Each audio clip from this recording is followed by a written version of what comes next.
Dzina la Atate ndi la Mwana ndi la Mzimu Woyera. Amen. Ambuye tsekulani milomo yanga ndipo ndidzatamanda dzina lanu. Ulemu ukhale kwa Atate ndi kwa Mwana ndi kwa Mzimu Woyera, monga panali poyamba tsopano ndi masiku onse ndi pa nthawi zosatha. Amen. Aleluya.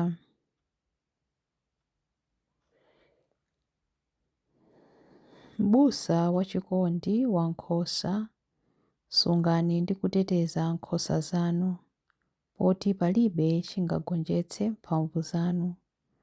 Palibe adzandichotsa m'dzanja lanu. Ndidzakutamandani tsiku ndi tsiku. Mokondwa ndidzamvera kufuna kwanu, monga oyera anu kumwamba. Ndikukondwa m'chikondi chanu chamtengo wapatali. M'busa wachikondi amene muli pafupi nthawi zonse, phunzitsani nkhosa zanu kumva mawu anu. Ndisavutike ndi mayendedwe osocheretsa, ku njira yanu yowongoka ndi yopapatiza. Ndidzapita kumene mudzanditsogolera, kulonda mapazi anu pansi pano, mpaka pamaso pa mpando wachifumu wa Atate anga. Ndidzadziwa monga ndimadziwira. Ulemu ukhale kwa Atate ndi kwa Mwana ndi kwa Mzimu Woyera, monga panali poyamba tsopano ndi masiku onse ndi pa nthawi zosatha. Amen. Inu ndinu kuwala kowunikira anthu onse. Chilimbi 1. Inu ndinu kuwala kowunikira anthu onse, mudzi wokhala pamwamba pa phiri sungabisike.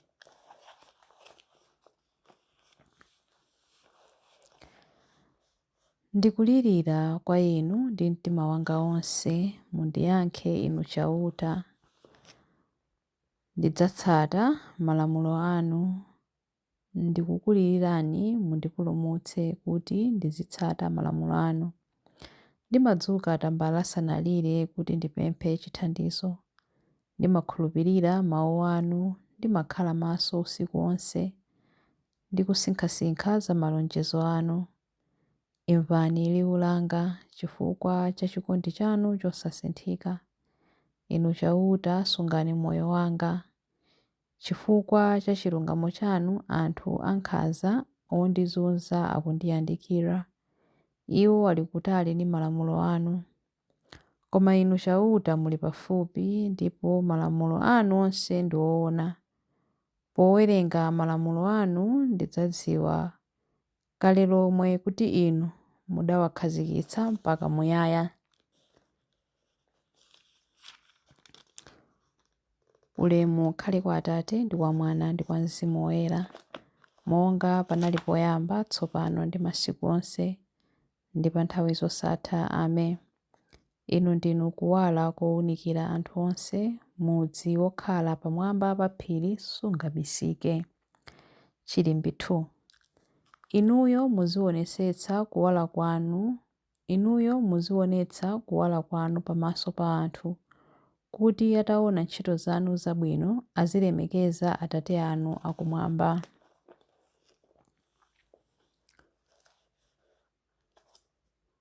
Ndidzayimbira chauta chifukwa choti wapambana, waponya m'nyanja akavalo pamodzi ndi okwerapo omwe. Chauta ndiye mphamvu zanga, ndiye amene ndimamuyimbira, ndiye chipulumutso changa. Iye ndiye Mulungu wanga ndipo ndidzamutamanda. Ndiye Mulungu wa Atate anga ndipo ndidzamuyamika kwakukulu. Chauta ndi wankhondo, chauta ndilo dzina lake. Chauta adaponya m'nyanja magaleta a Farao pamodzi ndi gulu lake lankhondo. Mutawuzira mpweya wanu, madzi adawunjikana pamalo amodzi. Madzi oyenda adangoyima kuti chilili ngati khoma. Nyanja yozamayo idalimba mpaka pansi pake. Ndani uja adati ndidzawalondola n'kuwagwira. Chuma chawo ndidzachigawagawa ndipo mtima wanga udzakhutira nacho. Ndidzasolola lupanga ndipo ndidzawawononga ndi dzanja langa. Koma inu mudangowuzira ndi mphepo yanu ndipo nyanja idawamiza.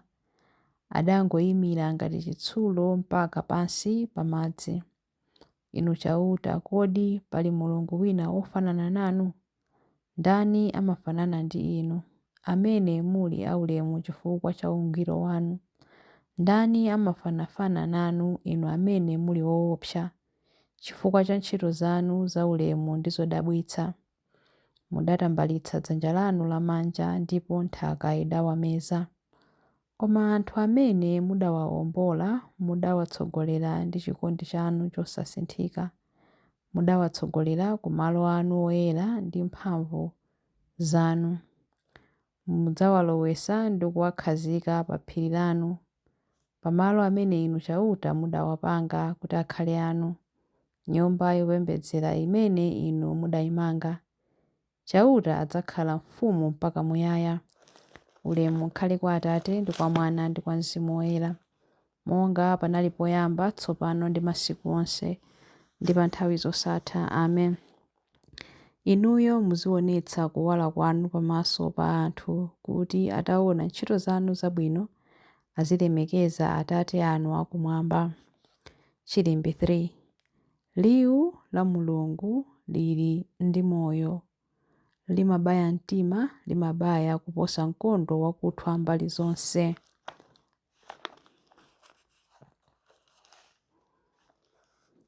Tamandani chauta, inu mitundu yonse ya anthu, mulemekezeni kwambiri, inu anthu a m'mayiko onse.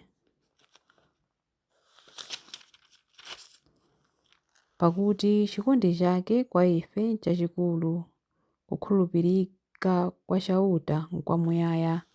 Ulemu ukhale kwa Atate ndi kwa Mwana ndi kwa Mzimu Woyera, monga panali poyamba, tsopano ndi masiku onse, ndi pa nthawi zosatha. Amen. Mawu a Mulungu, mawu akuchokera mu buku la Aheberi 13 verse 7 mpaka 9a. Muzikumbukira atsogoleri anu amene ankakulalikirani mawu a Mulungu. Muzilingalira za moyo wawo ndi mmene adafera, ndipo muzitsanzira chikhulupiriro chawo. Yesu Khristu ndi yemweyo dzulo, lero ndi mpaka muyaya. Musalole zophunzitsa zosiyana ndiponso zachilendo kuti zisakusokeretseni. Mawu a Ambuye. Tithokoze Mulungu. Chiyankho. Pa makoma ako Yerusalemu ndayika alonda anga kuti azikuteteza. Pa makoma ako Yerusalemu ndayika alonda anga kuti azikuteteza.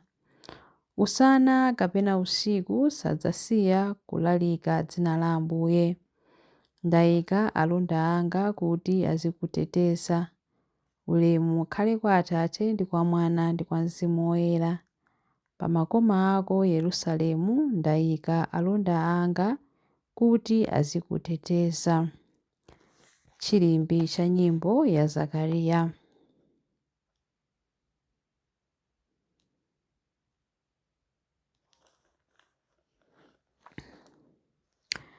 Oyera ndiponso olungama pamaso pake, iwo anatumikira Ambuye pa masiku onse a moyo wawo.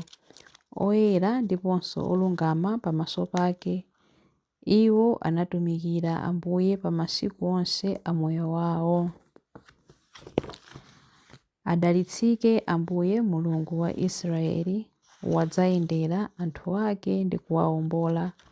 Watiukitsira ife mpulumutsi wamphamvu, nyumba ya Davide mtumiki wake, monga adalonjezera ndi milomo ya anthu oyera, iwo amene adali aneneri pa nthawi yakale. Mpulumutsi amene adzatimasula ife kwa adani athu, ku manja onse amene amadana nafe. Chikondi chake pa makolo athu chakwaniritsidwa, ndiponso chipangano chake choyera chakumbukiridwa. Adalumbira kwa Abrahamu Atate athu kuti adzatilola ndi ufulu kumantha ndi kupulumutsidwa m'manja mwa adani athu, kuti tithe kumutumikira Iye nkuyera ndi mwachilungamo masiku onse a moyo wathu pamaso pake. Kwa iwe mwana wang'ono udzayitanidwa mneneri wa Mulungu wamwambamwamba, udzapita m'tsogolo mwa Ambuye kuti ukakonze njira zake Iye asanabwere, kuti akadziwitse anthu ake za chipulumutso chawo kudzera m'chipulumutso cha machimo awo onse, chikondi chokoma cha mtima wa Mulungu wathu, amene amatiyendera ngati m'bandakucha wakumwamba. Adzapasa kuwala iwo amene ali mdima, iwo amene akukhala mu mthunzi wa imfa, ndi kutitsogolera ife mu njira ya mtendere. Ulemu ukhale kwa Atate ndi kwa Mwana ndi kwa Mzimu Woyera, monga panali poyamba, tsopano ndi masiku onse, ndi pa nthawi zosatha. Amen. Oyera ndiponso olungama pamaso pake, iwo anatumikira Ambuye pa masiku onse a moyo wawo.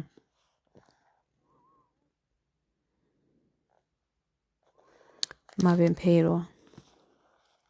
Khristu ndiye m'busa wabwino amene adapereka moyo wake chifukwa cha nkhosa zake.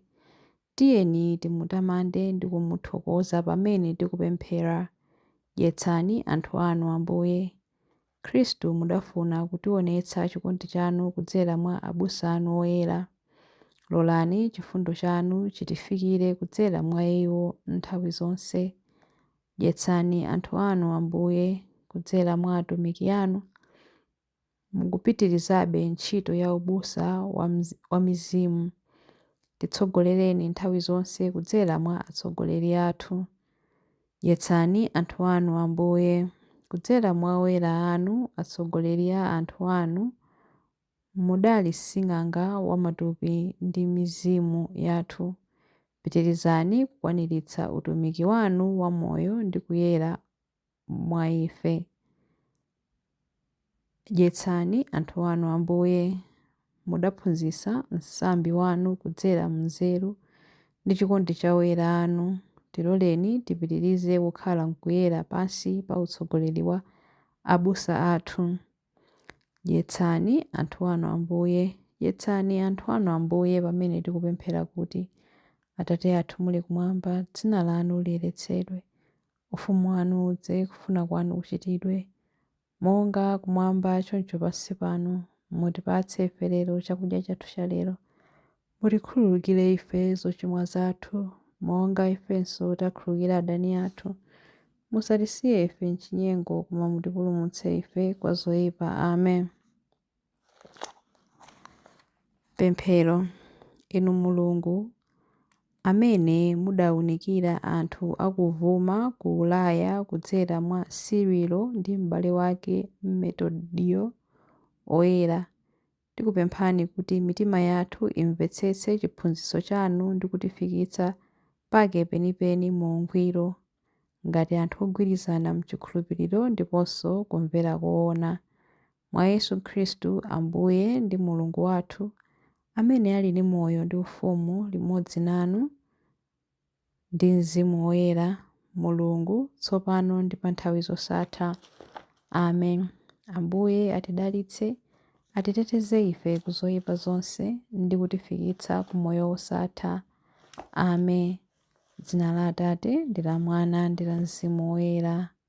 Amen.